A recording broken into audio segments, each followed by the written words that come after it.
Well, back again, everybody. So, hope everybody's doing good. Doing a little look back. We passed the anniversary already on September 12th, 2005, was the release of Chaos and Creation in the backyard. Go ahead and get a nice picture of that out here. Kind of just going through some memorabilia with it today and looking back at the album. There we go. There's the cover right there. It was definitely a high watermark in Paul's career. A lot of good material on this record. It went to number 6 in the U.S. charts, and again, September 12th, 2005 release date. So we've just passed 20 years, and I've been a little bit surprised that, there's been no real mention or any sort of other bonus materials reissued for this. At least not as of yet. I don't know. Will there be something archival coming? Who the heck knows? But you know what, as we're looking back at the album itself, some really great tracks on here. First of all, Ken Michaels, if you're listening, I have come to appreciate English Tea. I know I did a review beforehand where I wasn't as happy about the song, but, it's definitely, don't mind me, I'm putting this together, it's definitely gotten a lot, I don't know, better? Well, I wouldn't say better, but, yeah, I've come to enjoy it more. You know what? It's gotten a lot better to my ears. Maybe that's the right way to say it. But anyways, just kind of going through, with the album itself. I mean, fine line, wonderful single, great video with a lot of lines and stuff like that. How Kind of You, definitely a highlight of the album. Jenny Wren, which kind of sounded like Blackbird or sort of a sequel to Blackbird. Friends to Go.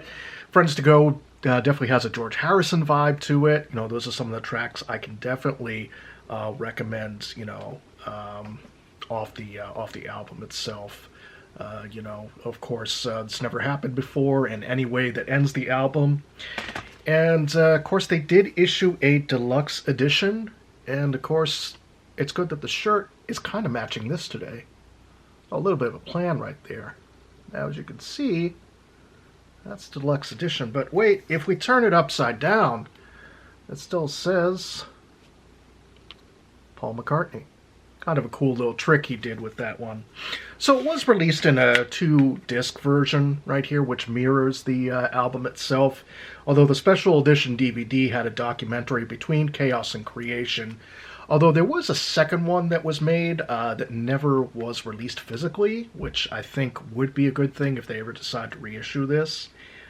Studio performance video, fine line. So again, you get the normal version of the video, and of course you get the lined version of the video, which is like that back there. See, right there?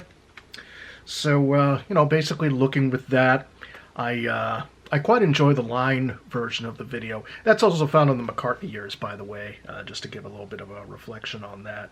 Let's see, animated film, line art, instrumental tracks, Riding to Vanity Fair, which was kind of much more of Paul being quite frank about a disappointing situation. I think the speculation at the time was relating to his second wife, Heather Mills. Maybe, maybe not. Who knows? At the Mercy and Anyway, also as basically as other additional features on this. But again, I just always thought the design was clever. I really do. I really love the Either Way, spelling Paul McCartney. Now, there was a single issued, specifically Jenny Wren. Now, this is a nice little piece of the collection right here. Made in England, Jenny Wren. And it's got the song Jenny Wren from the album. Now, it's got another song, I Want You to Fly.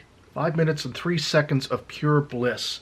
Again, I don't want this song to be forgotten. It has yet to appear in any digital form, so the only place you really can find it is on this single right here.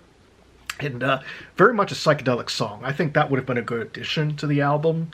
Not sure quite what I'd take away, and even having re-listened to it recently, not sure there is anything I'd really take away from the album. Produced by Nigel Goodrich. It was very much a challenging album for Paul, and he did challenge him to, kind of reach his potential and say, hey, come on, man, we can do better on some of these songs. And of course, Paul never worked with him again.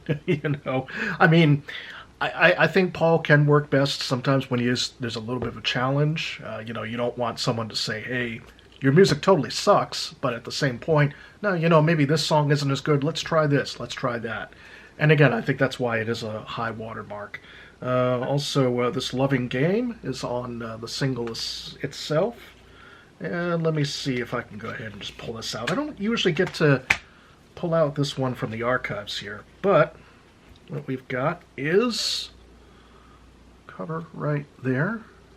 But wait, there's more, as the commercials always say. Nice little poster. So let's go ahead and take this out, because I do like this nice little poster, and it's in very good condition for 20 years. So we'll go ahead and do that right there.